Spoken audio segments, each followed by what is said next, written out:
mo mọ̀ kí gbogbo ọmọ kóòtù òjíire nílé lóko lódò lẹ́yìn odi. èmi ń ti yín tòótọ́ ọmọ ayé mi ọ̀dà àwa ìṣépè ran wa káyọ̀dé ni mí ọmọ bíbí inú àjàó ọmọ ògbómọ̀ṣọ́ ajílétí àyàkókò nàkí ajímú tábà lógun.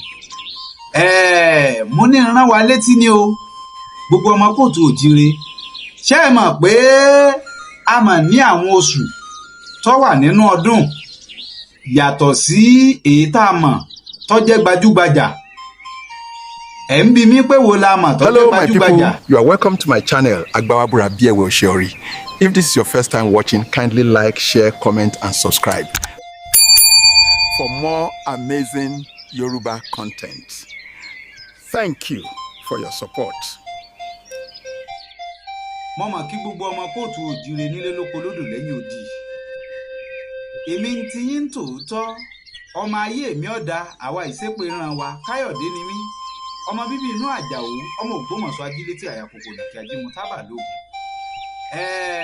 mo ní rán wa létí ni o gbogbo ọmọ kóòtù òjíire ṣé ẹ mọ̀ pé a mà ní àwọn oṣù tó wà nínú ọdún yàtọ̀ sí èyí tá a mọ̀ tó jẹ́ gbajúgbajà. ẹ̀ ń bi mí pé wo la mọ̀ tó jẹ́ gbajúgbajà. àwọn ètò àmọ́ náà ni ìta máa ń kà pé sẹ́rẹ́ èrèlé ẹrẹ́nà igbe èbìbí òkúdùn agẹmọ ògún ọ̀wẹ́wẹ̀ ọ̀wàrà bélú ọ̀pẹ.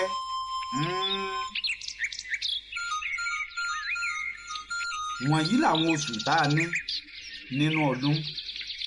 a ní oṣù òǹpa tí í ṣe January, a ní oṣù egbùn àlà tí í ṣe February, oṣù ẹ̀kọ́ ọdún ẹ̀yún ni àwọn olóyìnbó ń pè ní March, oṣù ẹ̀kọ́ ọdún òun làwọn olóyìnbó ń pè ní March. nínú àwọn oṣù àwọn bàbá wa ni alẹ́nu àgà ni àwọn bàbá wa ń pè ní April. bẹ́ẹ̀ la ní oṣù àgà tí í ṣe May, a ní oṣù ẹ̀jẹ̀dún tí í ṣe oṣù June. ẹ̀jẹ̀dún oṣù June ni làwọn bàbá wa ń pè láyé ìgbà. oṣù ẹ̀fọ́ ọdún ni oṣù July nínú èdè Yorùbá. oṣù ẹ̀jọ ọdún ni àwọn olóyìnbó ń pè ní August. ẹ̀jọ ọdún ni àwọn olóyìnbó ń pè ní August. bẹ́ẹ̀ la sì tún ní oṣù àrùn ọdún ni wọ́n ń pè ní September. àrùn ọdún ni wọ́n ń pè ní September nínú èdè Yorùbá. kẹ́rì páwọn bàbá wa wọ́n ṣe àwọn ọgbọ́n àtinúdá. oṣù ẹ̀rin ọdún ni wọ́n ń pè ní October. October ni oṣù ẹ̀rin ọdún láyé àwọn bàbá wa. oṣù ẹ̀ta ọdún November ni wọ́n ń pè bẹ́ẹ̀. oṣù ẹ̀ta ọdún November ni wọ́n ń pè bẹ́ẹ̀. oṣù èdì ni wọ́n ń pè ní December. èdì ni wọ́n ń pè ní December. bó ti rí nù àwọn oṣù tá a nínú ọdún láyé àtijọ́. ẹ rí i pé mo sọ ṣáájú pé àwọn oṣù kan ń bẹ tó yàtọ̀ sáwọn oṣù tá a ti mọ̀ bí ẹni mowó tẹ́lẹ̀tẹ́lẹ̀. àwọn oṣù ọ̀hún náà rí. àmọ́ ìgbàgbọ́ àwọn bàbá wa nígbà láíláí ni pé oṣù kálukú wọn ló ní àwọn tó rọ̀ mọ́ torí pé wọ́n máa fi ń bọ ó ti láwọn ìlànà pàápàá jùlọ òṣùpá ni wọ́n fi máa ń ka oṣù nígbà náà. ó lè dín ó sì lè lé lọ́pọ̀ ọgbà míì.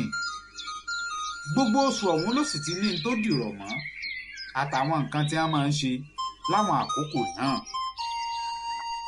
bí àpẹẹrẹ ẹ ti gbàgbé òwe àwọn àgbà ni tó pé ìyàwó tá a fẹ́ lóṣù àgà tí ń fi yán mọ́lé yóò bá níbẹ̀ lọ́mọ rẹ̀ ọmọ jẹ́. òwe àwọn bàbá wa ni. bẹ́yìn náà bá wá rí bẹ́ẹ̀ bá fẹ́ mọ̀ nípa àwọn oṣù torí oṣù kọ̀ọ̀kan ló láwọn ìtumọ̀ tiẹ̀. bẹ́ẹ̀ bá fẹ́ kí n tó mú wá sí kí n ṣàtúpalẹ̀ àwọn oṣù yìí dáadáa lẹ́kùn kẹ́kẹ́ ẹ jẹ́ n rí ìdáhùn yín lábẹ́ àríwísí ẹ kọ́ bẹ̀ pé ẹ fẹ́ mọ̀ iṣẹ́ táwọn oṣù yìí ń ṣe àti pé àwọn àkókò wọn ẹ bá ń kọ́ bẹ̀ sábẹ́ àríwísí. Kò ní bàjẹ́ o lágbára àṣẹ Èdùmàrè. Èmi ti yín tòótọ́ Káyọ̀dé ọmọ Àjàó ọmọ ayé mi ọ̀dà. Àwa yìí ṣépè níran wa. Mo rí yín náà o. Bẹ́ẹ̀ bá fẹ́ àwọn ẹ̀kún kẹ́kẹ́ ẹ lọ rèé subscribe sórí YouTube channel mi Àgbàwábúra Mbéwì Òṣìọ́rí.